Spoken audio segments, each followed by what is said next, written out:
Assalomu alaykum. Bugun Amiruz qurilish jamoasining yana yangi obyekt qilganmiz. Amir Temur rezidens loyihasiga mana shu kottejlarimiz orasidan bitta dona sotib o'tgan. Aynan mana shu kottejni sizga nasib qilishi mumkin. Videoni ko'rishdan oldin like bosib qo'ying. Men sizga to'liq obzorni beraman. Ko'chalarni ko'rib turibsiz, tekis asfaltga qilingan qator kottejlar tushgan. Umumiy yer maydoni 2,5 sotixdan iborat. Ichkari kiramiz, sizlarni birgalikda ko'ramiz. Qo'limizdan kirib kelamiz, kirganimiz ko'rib turibsiz, to'g'rida asosiy binoga qurilish qismimiz borda. Chap tarafimizda o'zini letniy hojatxonasi qilingan, bu tarafimizda garajning shu qo'shib, garajning joyi bor. Tepalardan avesta qilingan, avtomatik ochiladigan darvozalari qilingan.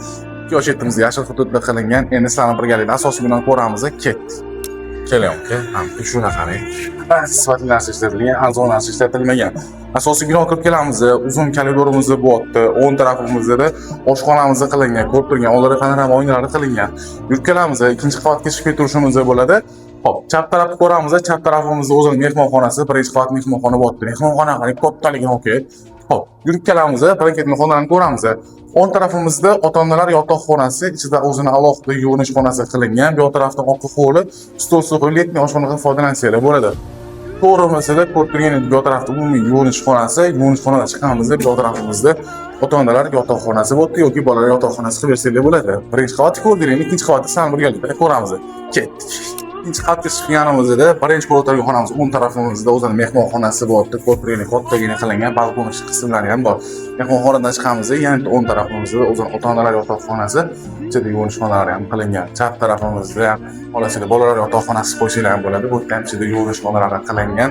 To'g'rimizda umumiy o'zining alohida yuvinish xonasi, bu yerda kattagina qilingan. Yuvinish xonadan chiqamiz, keyingi xonamiz, yana bu yerda yotoqxonamiz bor. Xolasizlar bu yerda bolalar yotoqxonasi qilib bersanglar ham bo'ladi. Ikkinchi qavat ko'rdingiz, sizlar uchinchi qavatni ko'ramiz, mansarda qismini ketdik. Ikkinchi qavatni ko'rdinglar, uchinchi qavatga chiqqanimizda mansarda qismimiz borda, zina boydan chiqib kelamiz. Ko'rib turgan kattagina mansarda, bu yerda kinozal, trenajyorni joylar qilib qo'ysanglar bo'ladi. Bemalol bu yerga stol ustida qo'yib kinozal qilib qo'ysanglar ham bo'ladi.